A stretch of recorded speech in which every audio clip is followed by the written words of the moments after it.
Hi again. First off, let me thank those of you who've sent in requests for types of lessons, topics, and information that they'd like to see more of in the Health Literacy Lab library. Keep those things coming.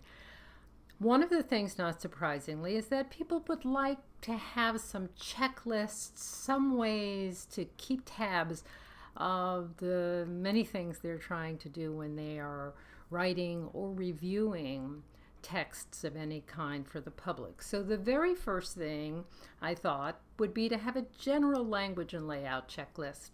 It's an easy one. It doesn't cover everything, but it covers the basics, at least the types of things when I'm reviewing or critiquing a text or in creating our own texts for the publics, to keep in mind these elements. So let's start with the overall function of the text. In other words, what do you most want this text, this message to do? Is it to inform somebody? Is it clearly just going to be used as a reference? In other words, the whole thing might not be read. Is it giving the patient or the consumer directions? Is it asking them to do something concrete, a call to action? In other words, make this appointment or sign this petition? Is it persuading? And the list can go on and on. Is it warning? It's really important for you to identify what the main function or functions of the text are. And there shouldn't be too many functions in one text because that's too much heavy lifting. And then once you identify that main function, you really want to look for how many ways can you repeat and reinforce that function in the text. So here are the things that I basically look for.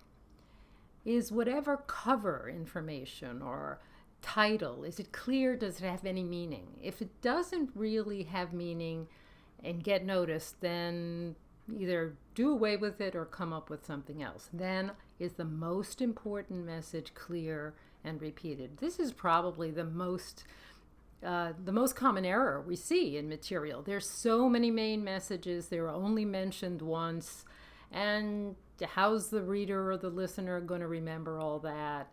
You really have to have an MIM, a most important message, and you've got to make sure that it's clear, it's stated in a number of ways, and therefore it's repeated. Is any action that the reader is supposed to take clear? And the action could be as simple as turn the page, click here, or as an action can be, sign and return this, make an appointment.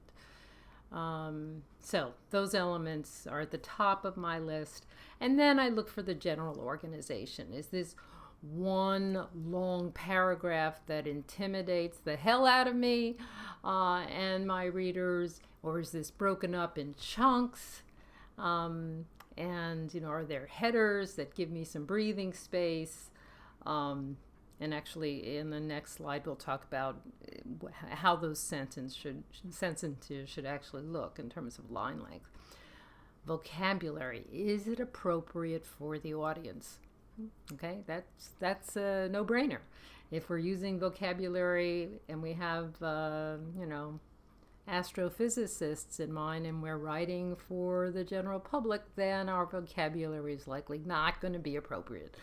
And so looking at the difficult words that we do want to use, and there has to be some real good meaning for reason for using those words, are they explained in this text?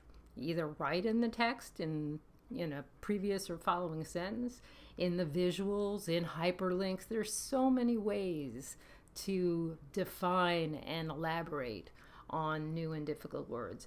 And acronyms, the short letters we give, everything from BMI to HPV, which ones are in the common parlance and which ones aren't, and which ones do we really have to introduce to the public? Are they going to be hearing them? And if we use these, we have to explain them.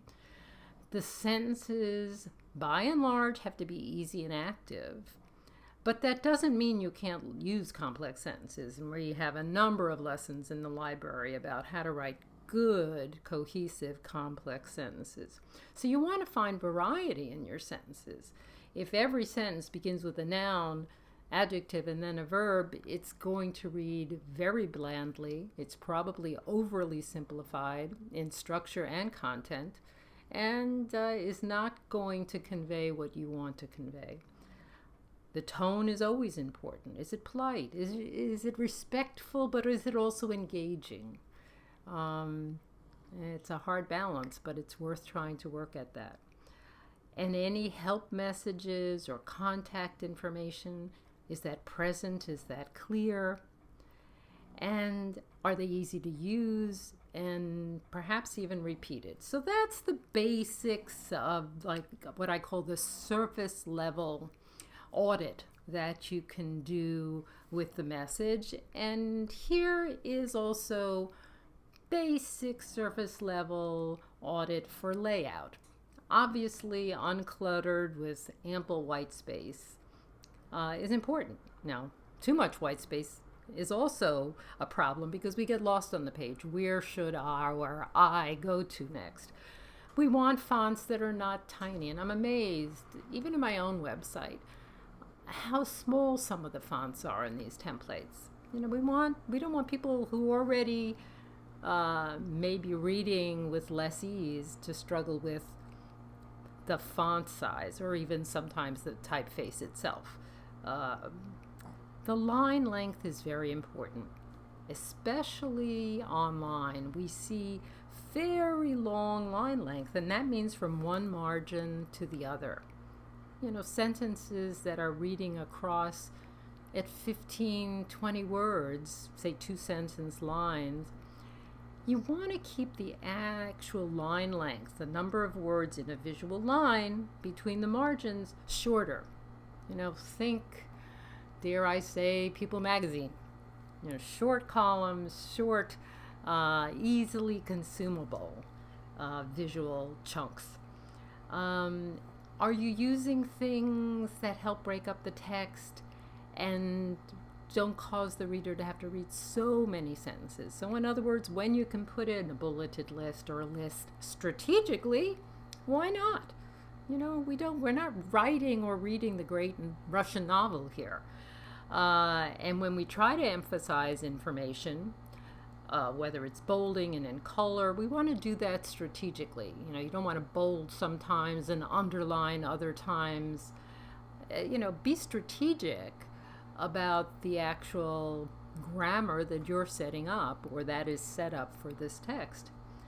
All in the service of answering the question, is the layout easy for the consumer, the reader, to navigate, to find their way around, to know where to read next or go next, or if they get lost, to easily be able to find their way back. Of course, there are many other levels of text analysis and doing audits that you'll want to know about. They will be in the library. And as usual, thanks for listening, and we hope you'll take a minute to answer the survey question below. We always appreciate those who do, and have a good day. Bye.